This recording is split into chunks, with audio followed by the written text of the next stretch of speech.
Hi all, അസ്സലാമു അലൈക്കും. Welcome back to Silna's kitchen. ഇന്നത്തെ റെസിപ്പി നാവിൽ അലിഞ്ഞിറങ്ങുന്ന നല്ല ടേസ്റ്റി ആയിട്ടുള്ള ഒരു അടിപൊളി ഈവനിങ് സ്നാക്സിന്റെ റെസിപ്പിയാണ്.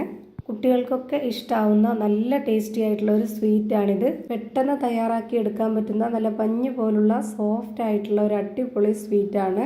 അപ്പോൾ ഇതെങ്ങനെയാണ് തയ്യാറാക്കിയെന്ന് അറിയാനായിട്ട് വീഡിയോ സ്കിപ്പ് ചെയ്യാതെ മുഴുവനായിട്ടൊന്ന് കണ്ടു നോക്കണേ. റെസിപ്പിയിലോട്ട് കടക്കുന്നതിന് മുമ്പായി സിൽനാസ് കിച്ചൺ ചാനൽ ആദ്യമായിട്ട് കാണുന്നവരാണെങ്കിൽ പ്ലീസ് ഒന്ന് സബ്സ്ക്രൈബ് ചെയ്തേക്കണേ. ഒപ്പം തന്നെ ഈ വീഡിയോസ് നിങ്ങൾക്ക് ഇഷ്ടപ്പെടുകയാണെങ്കിൽ ഒരു ലൈക്ക് ചെയ്ത് ഷെയർ ചെയ്ത് സപ്പോർട്ട് ചെയ്യാനും മറക്കരുത്. ഇനി നമുക്ക് ഇതെങ്ങനെയാണ് തയ്യാറാക്കുന്നതെന്ന് നോക്കാം. ഇതിനായി ആദ്യം തന്നെ സ്റ്റവിലേക്ക് ഒരു പാൻ വെച്ച് കൊടുത്ത് ഫ്ലെയിം ഓൺ ആക്കി കൊടുക്കാം. ഇനി ഇതിലേക്കൊരു 4 ടേബിൾ സ്പൂൺ അളവിൽ നെയ്യ് ഒഴിച്ചു കൊടുക്കണം. നെയ്യില്ലെങ്കിൽ ബട്ടറിൽ ചെയ്തെടുക്കാം, കുഴപ്പമൊന്നുമില്ല. പക്ഷേ ഏറ്റവും കൂടുതൽ ഈ ഒരു സ്വീറ്റിന് ടേസ്റ്റി ആയിട്ട് കിട്ടുന്നത് നെയ്യിൽ ചെയ്തെടുക്കുമ്പോഴാണ്.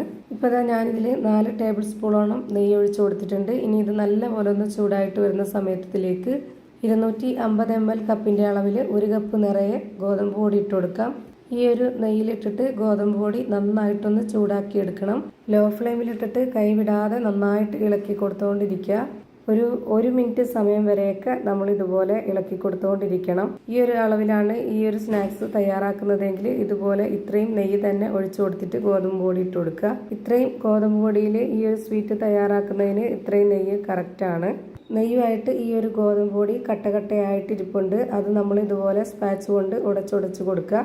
ഗോതമ്പ് പൊടി ചൂടായി വരും തോറും അത് നന്നായിട്ട് ഉടഞ്ഞു കിട്ടുകയും ചെയ്യും. ഒരുപാട് ഫ്ലെയിം കൂട്ടി വെച്ചിട്ട് ഇതുപോലെ ചെയ്തെടുക്കരുത്. അപ്പോൾ ഇത് നല്ലപോലെ കരിഞ്ഞു പോവും. അങ്ങനെ ആവാതിരിക്കാൻ വേണ്ടിയിട്ട് ലോ ഫ്ലെയിമിൽ ഇട്ടുകൊണ്ട് തന്നെ എത്ര സമയം എടുക്കുന്നോ അത്രയും സമയം വരെ ഇതുപോലെ ഇളക്കി കൊടുത്തുകൊണ്ടിരിക്കുക. ഇപ്പോൾ ഗോതമ്പ് പൊടി നന്നായിട്ട് ചൂടായിട്ട് വന്നിട്ടുണ്ട്. ഇനി ഇതിലേക്ക് 250 ml കപ്പിൻ്റെ അളവിൽ 1 കപ്പ് ചിരകിയ തേങ്ങയാണ് ഇട്ട് കൊടുക്കുന്നത്. ചിരകിയ തേങ്ങ മിക്സിയുടെ ചെറിയ ജാറിലിട്ടിട്ടൊന്ന് ക്രഷ് ചെയ്തെടുത്തിട്ടുണ്ട്. എന്നിട്ട് വേണം ഇട്ട് കൊടുക്കാനായിട്ട്. പിന്നെ ഒരു നല്ല മണത്തിന് വേണ്ടി 4 ഏലക്കയും ഇട്ട് കൊടുത്തിട്ടുണ്ട്. ഇനി ഇതൊന്നുകൂടി നന്നായിട്ട് ഇളക്കി കൊടുക്കാം. ഇനി ഈ ഒരു തേങ്ങയും കൂടെ നല്ല പോലെ ഒന്ന് ചൂടായിട്ട് വരണം. ഒരു 30 സെക്കൻഡ് ഇതുപോലെ നന്നായിട്ട് ലോ ഫ്ലെയിമിൽ ഇട്ട് കൊടുത്തിട്ട് ഇളക്കി യോജിപ്പിച്ച് കൊടുത്തതിന് ശേഷം പിന്നെ നമുക്ക് ഇതിലേക്ക് ഇട്ട് കൊടുക്കേണ്ടത് പാൽപ്പൊടിയാണ്. ഇപ്പോൾ ഞാനിതാ ഇതിൻ്റെ കട്ടയൊക്കെ ഉടച്ച് നല്ല പോലെ ആക്കി എടുത്തിട്ടുണ്ട്. ഇനി നമുക്കിതിലേക്ക് പാൽപ്പൊടി ഇട്ട് കൊടുക്കാം. 1/4 കപ്പ് അളവിൽ 1 കപ്പ് പാൽപ്പൊടിയാണ് ഇട്ട് കൊടുക്കുന്നത്. ഇനി ഇതെല്ലാം കൂടി നന്നായിട്ടൊന്നുകൂടി ഇളക്കി യോജിപ്പിച്ച് കൊടുക്കാം. ഈ ഒരു സ്വീറ്റിന് ഞാൻ എടുത്തിട്ടുള്ള 250 ml കപ്പിൻ്റെ അളവിൽ 1 കപ്പ് ഗോതമ്പ് പൊടിയുടെ അളവനുസരിച്ചാണ് ബാക്കിയുള്ള എല്ലാ ഇൻഗ്രീഡിയൻസും ചേർത്ത് കൊടുക്കുന്നത്.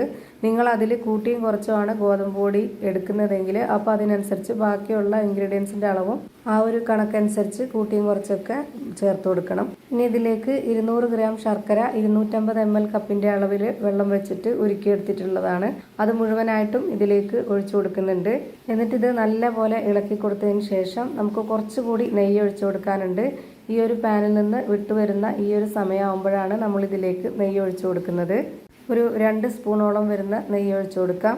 ഇനി ഈ ഒരു നെയ്യുമായിട്ട് നന്നായിട്ടൊന്ന് യോജിപ്പിച്ചെടുത്തതിന് ശേഷം മാത്രം പിന്നെ നമുക്കിതിൻ്റെ ഫ്ലെയിം ഓഫ് ചെയ്ത് കൊടുക്കണം. ഇപ്പോൾ കാണുമ്പോൾ തന്നെ നിങ്ങൾക്ക് അറിയാൻ പറ്റും, നമുക്ക് കൈകൊണ്ടൊക്കെ പിടിച്ച് ഒരു ഷേപ്പ് ആക്കാൻ പറ്റുന്ന ആ ഒരു ടൈറ്റ് ആയിട്ടുള്ള പരുവാകുമ്പോൾ ഫ്ലെയിം ഓഫ് ചെയ്ത് കൊടുക്കുക. ഇനി ചൂടോടെ കഴിക്കണമെന്നുള്ളവർക്ക് അങ്ങനെ തന്നെ സ്പൂൺ കൊണ്ട് കോരി കഴിക്കാം. ഞാനിവിടെ ഇതുപോലൊരു സ്റ്റീൽ പ്ലേറ്റിൽ കുറച്ച് നെയ്യൊന്ന് സ്പ്രെഡ് ആക്കിയതിന് ശേഷം ഇതിലേക്കൊന്ന് സെറ്റ് ആക്കി വെക്കുന്നുണ്ട്. എന്നിട്ടൊരു 30 മിനിറ്റ് നേരം ഇത് ഫ്രിഡ്ജിലല്ല പുറത്ത് വെക്കുക. അപ്പോൾ നമുക്ക് ഇഷ്ടമുള്ള ഏത് ഷേപ്പിൽ വേണമെങ്കിലും കട്ട് ചെയ്തെടുത്ത് കഴിക്കുന്ന ആ ഒരു പരുവത്തിൽ റെഡിയായി കിട്ടും. ഇപ്പോൾ നന്നായിട്ട് ചൂടാറി വന്നിട്ടുണ്ട്. ഇനി നമുക്ക് ഇഷ്ടമുള്ള ഏത് ഷേപ്പിൽ വേണമെങ്കിലും കട്ട് ചെയ്തെടുക്കാം. ഞാനിവിടെ സ്ക്വയർ ടേപ്പിൽ കട്ട് ചെയ്തെടുക്കാൻ വേണ്ടിയിട്ടാണ് ഇങ്ങനെ ചെയ്യുന്നത്.